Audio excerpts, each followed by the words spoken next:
Question: when does military exercise become hybrid warfare?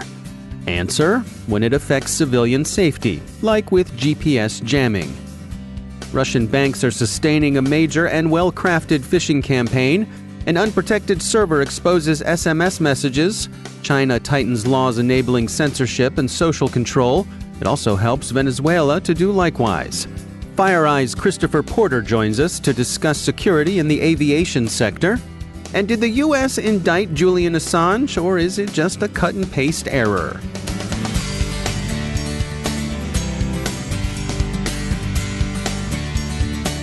A few words from our sponsor, Cylance. They're the people who protect our own endpoints here at the Cyberwire, and you might consider seeing what Cylance can do for you. You probably know all about legacy antivirus protection. It's very good as far as it goes, but guess what? The bad guys know all about it too. It will stop the skids, but to keep the savvier hoods' hands off your endpoints, Cylance thinks you need something better. They've just introduced version 2.3 of Cylance Optics. It turns every endpoint into its own security operations center. Cylance Optics deploys algorithms formed by machine learning to offer not only immediate protection, but security that's quick enough to keep up with the threat by watching, learning, and acting on systems behavior and resources. Whether you're worried about advanced malware, commodity hacking, or malicious insiders, Cylance Optics can help. Visit Cylance.com to learn more. And we thank Cylance for sponsoring our show. Major funding for the Cyberwire podcast is provided by Cylance. From the Cyberwire studios at Data Tribe, I'm Dave Bittner with your Cyberwire summary for Friday, November 16th, 2018. Russian GPS jamming, denied by Russia but asserted by Norway and its NATO allies during a NATO military exercise, continues to raise questions about flight safety. More has emerged about the GPS denial last week. The Atlantic Council has a good account. Norway's Ministry of Defense said the jamming began on October 16th and lasted through the end of Exercise Trident Juncture on November 7th. The ministry says the source of the jamming was localized to Russia's Kola Peninsula, which abuts northeastern Finland and Norway. Russia's foreign ministry has denied there was any GPS jamming and says this is just another instance of Russia being blamed for wildly implausible misconduct, but essentially nobody in Western military or governmental circles buys this. Probably no one in Moscow, and certainly not in Murmansk, up there on the Kola Peninsula, buys it either. NATO Secretary General Stoltenberg confirmed the GPS disruption earlier this week, saying it was something NATO took very seriously. Russia has long paid close attention to electronic warfare, and it has repeatedly demonstrated effective capabilities both in combat, notably in Syria but also in Ukraine, and in major exercises. Its evident willingness to use a NATO exercise as its own exercise in electronic or cyber warfare is instructive. GPS denial is different from interference with a tactical FM network. It has indiscriminate consequences for civilian life. As some NATO observers put it, since GPS denial affects the safety of flight, navigation, emergency services, and other civilian activities, this sort of jamming begins to shade off from testing and training and into hybrid warfare. Finnish authorities continue their investigation. We note in passing that while simple jamming is bad enough, meconning GPS signals to send false geolocation data would be even worse, and that's a line better left uncrossed. So okay, you might be saying, the Russians seem to get a lot of stick around here, and so they do for good reason. But it's therefore all the more important to remind ourselves from time to time that Russian individuals and institutions are also the victims of cyber attack, and especially of cybercrime. One such case has surfaced at week's end. Bleeping Computer reports that Russian banks are under a major phishing attack by Silence, a criminal group thought to have roots in legitimate InfoSec work, where they gained familiarity with financial systems. The phishing emails represent themselves as originating with the Central Bank of Russia.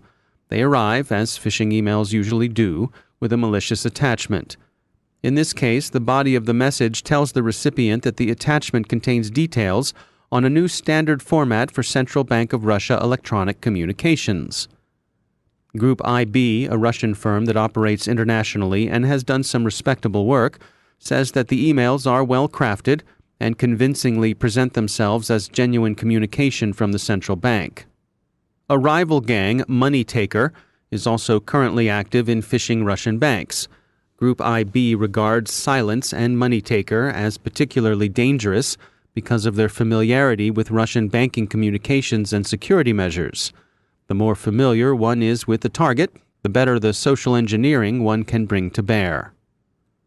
TechCrunch reports that a researcher in Germany found a server belonging to San Diego-based communications firm Vovox that exposed millions of SMS messages.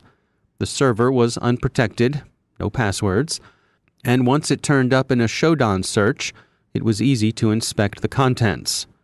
Vovox took the server offline when TechCrunch told them they had a problem. Chinese authorities are pushing for vendors, both foreign and domestic, to bring their offerings into line with state-mandated censorship requirements, the Wall Street Journal reports. Among other things, China will want a great deal of user data from online companies. The country's cyberspace administration is concerned to regulate activity on platforms where people can express opinions and platforms that have the ability to mobilize society. Effective November 30th, companies that provide online services must maintain extensive records on their users, including real names, times users log in and log off, network source addresses, and hardware used. Companies are expected to report suspicious events within 30 working days.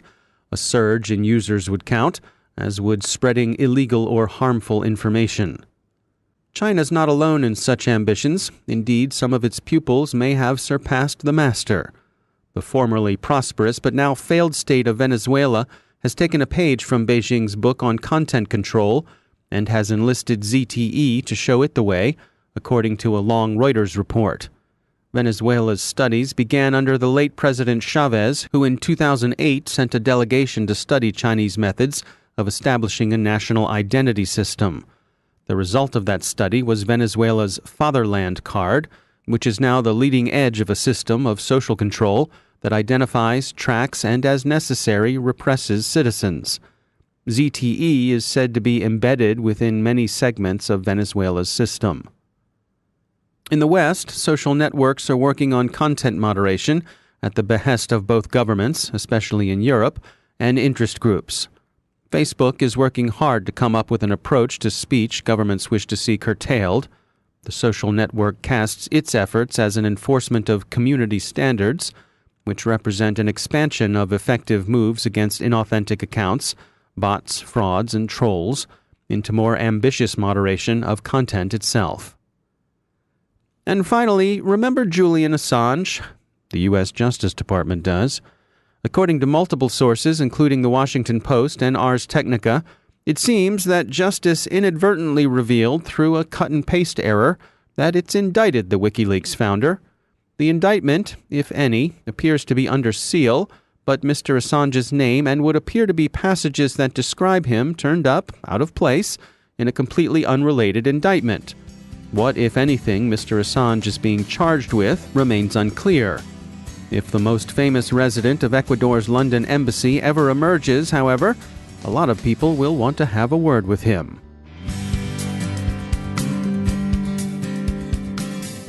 And now a bit about our sponsors at VMware. Their trust network for Workspace ONE can help you secure your enterprise with tested best practices. They've got 8 critical capabilities to help you protect, detect, and remediate. A single open platform approach, data loss prevention policies, and contextual policies get you started. They'll help you move on to protecting applications, access management, and encryption. And they'll round out what they can do for you with micro-segmentation and analytics. VMware's white paper on a comprehensive approach to security across the digital workspace will take you through the details and much more. You'll find it at thecyberwire.com/VMware. See what Workspace ONE can do for your enterprise security. thecyberwire.com/VMware. And we thank VMware for sponsoring our show.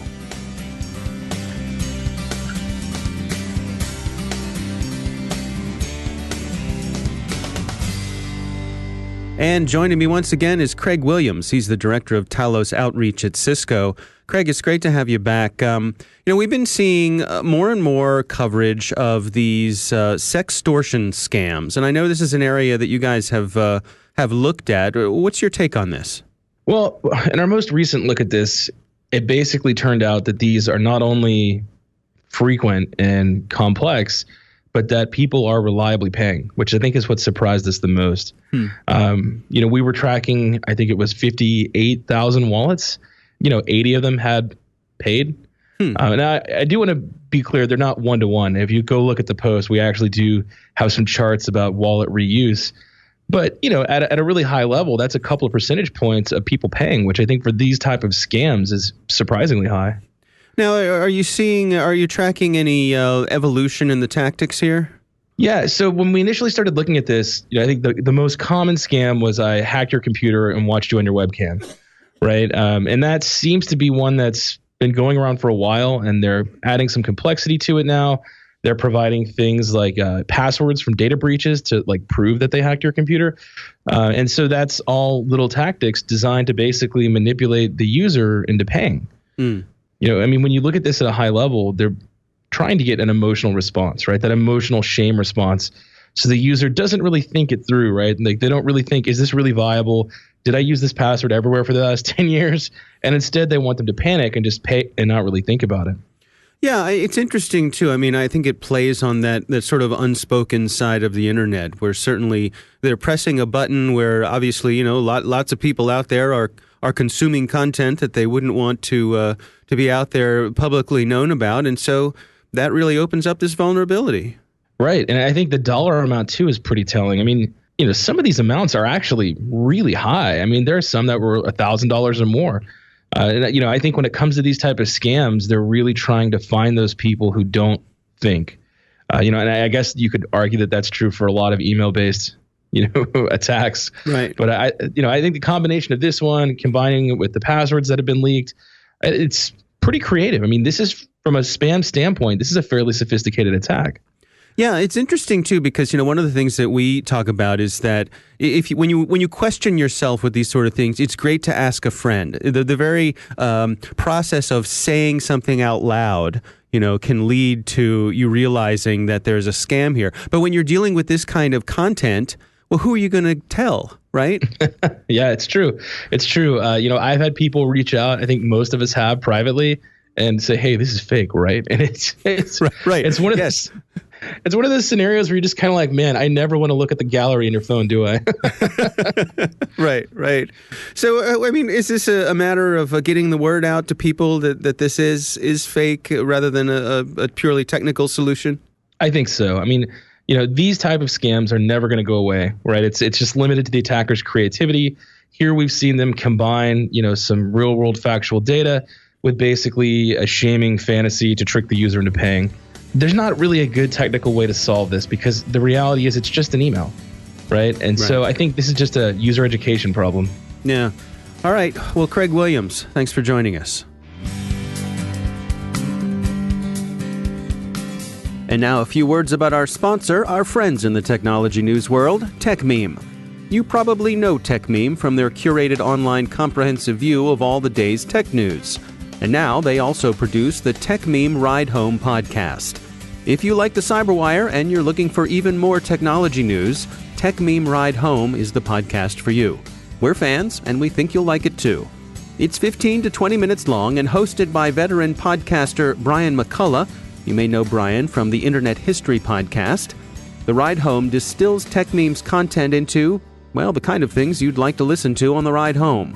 Headlines, context, and conversation about the world of tech. It posts every weekday afternoon around 5 p.m., great for afternoon drive time in the U.S. Be sure to search your favorite podcast app for Ride Home and subscribe today. That's the TechMeme Ride Home podcast, and we thank the TechMeme Ride Home podcast for sponsoring our show.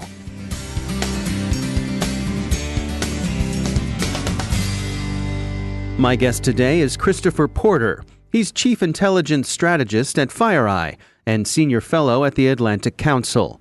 He recently testified before Congress on the cybersecurity threats to the aviation sector.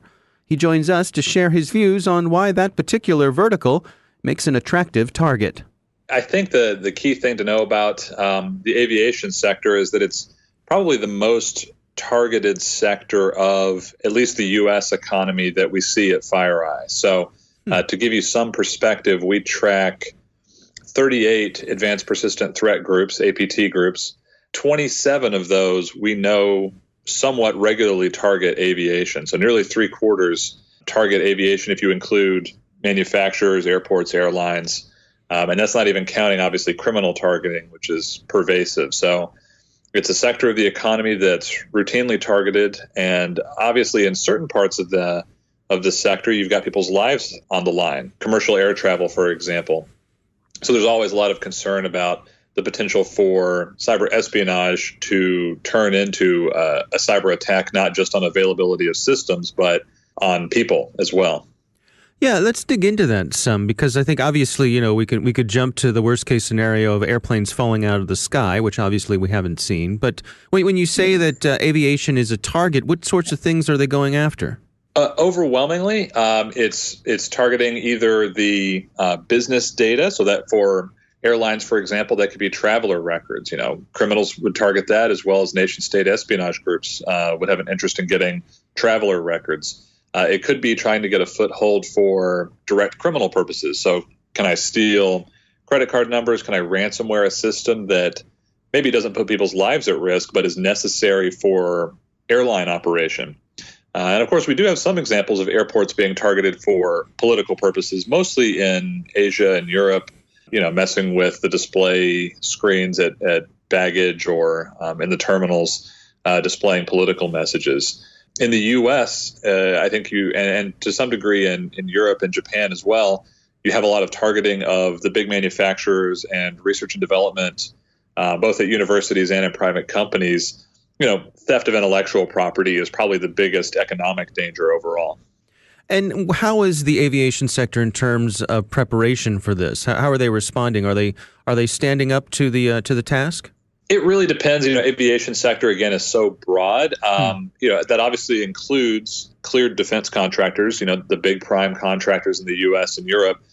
They've got very robust security programs naturally.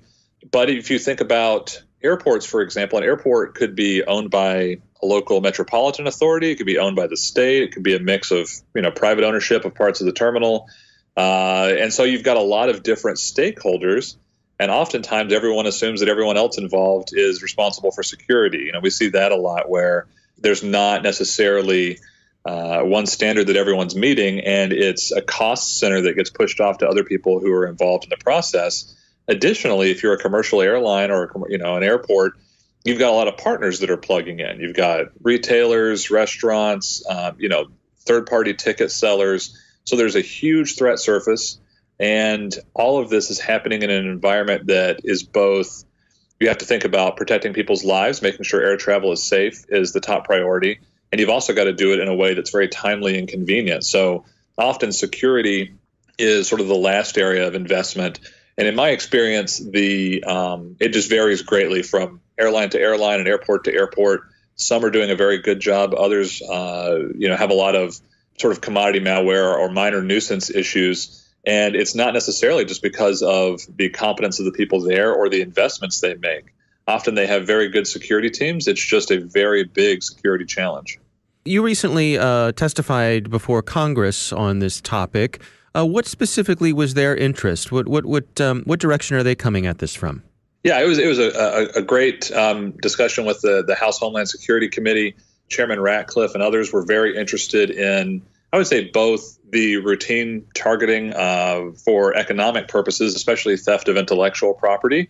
They're very concerned about that because aviation is, by some estimates, America's biggest export sector. So, it's obviously could be very detrimental to the U.S. economy. They're concerned about intellectual property theft, but a lot of questions did focus on the ability to disable airplanes or to pose a lethal threat. That's obviously more their remit and focus, and it was a primary focus of a lot of the questions that we got.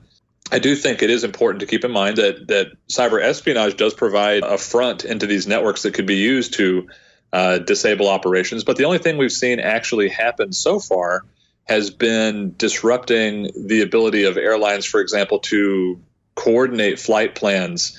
Pilots sometimes get flight plans distributed on their iPads or something like that. Those kind of systems are not going to hurt traveler safety. They just won't take off if there's a problem.